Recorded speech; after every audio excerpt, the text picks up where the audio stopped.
예, 대전 서구갑 출신 장용태 의원입니다. 우선 이번에 그 추경이라는 것은 이제 잘 아시다시피 민생 회복의 목표를 두고 편성된 예산인데 몇 가지 한 두 가지만 좀 말씀드리겠습니다. 아동 발달 지원 계좌에서 지원하고 있는 이 사업 예산은 뭐 취약계층이 본인 부담을 이제 매칭으로 해서 전제로 하는 것이기 때문에 지금 현재 어려운 상황에 처해 있는 특히 차상위 계층이나 또 그 기초수급자 입장에서는 이번 12.3 불법 비상 계엄을 통해서 그 삶 자체가 무너지기 직전까지 가 있는 이런 수준이기 때문에 어쩌면 그 매칭 그 자체를 부담할 능력이 없어서 못하는 부분도 있을 거라는 생각이 들어집니다. 예, 그럼에도 불구하고 이번에 감액 사유에서는 불경기시 사업 활성화 악영향을 감안해서 감행을 했다라는 그런 내용이 있던데 또 그 감액을 통해서 증액이 되는 것은 또 서울을 제한 지방에서만 이렇게 감액이 되다 보니까 지방이 소외받는 그런 감을 강하게 느낍니다.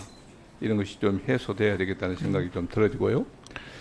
이런 식의 서울 중심으로의 모든 여타 예산도 이렇게 반복적으로 이게 그 서울 중심의 예산 지원이 이루어지고 있다고 하는 것은 내가 지난 예산 편성 시에 의견을 냈던 사항이기도 한데 가정위탁 지원 운영 사업에서 아동용품 구입비라는 예산이 있습니다.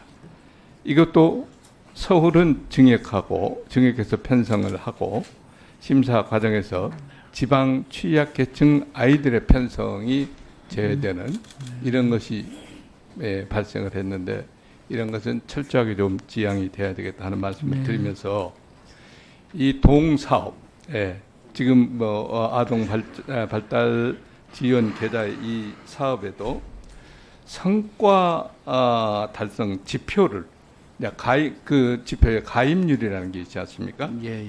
매년 목표치를 사실 보면 연도별로 보면 하향하고 있습니다. 근데 하향한 그 목표치를 또 달성하지 못하니까 또 하향하고 이런 식으로 지금 하고 있는데 이것이 사업의 부진, 불황에 의해서 이렇게 목표를 채우지 못해서 하향되는 것이냐. 이것을 적극적으로 사업의 어떤 추진 주체, 기관이나 그 업무 담당 부서의 적극적인 노력을 통해서 그 목표치를 채우고자 하는 그 노력이 어느 정도 있었느냐 하는 것도 분명히 그 검토를 한번 거쳐서 시행을 해야 되겠다 하는 생각이 들어집니다. 그리고 우리 앞서서 우리 의원님께서 많이 얘기했지만 자살 예방 및 이 문제에 대해서는 이재명 정부에서부터 자살 문제를 계속적으로 언급하고 더 강화된 예방 대책이 필요하다 이런 걸 강조하고 있었는데 작년 자살자 수를 보니까 14,493명에 달해서 이게 수치상으로 보면 2011년 이후 13년 만에 최고치라고 제가 얘기를 들었습니다. 우리나라가 참 부끄러운 자살률 세계 1위를 이 5명을 벗어날 수 있는 것은 얼마나 깊은 관심을 갖느냐 보니까 다양한 정책들을 펴고 있거든요. 그럼에도 왜 매년 증가하느냐 이런 얘기입니다. 제가 하나만 예를 들어서 얘기하고 싶은 것은 자살 예방 홍보 예산이 금연 홍보 예산의 10분의 1 수준이라는 얘기를 들었고요. 자살 유발 정보 모니터링을 위한 연간 예산이 3천만 원이라고 들었습니다.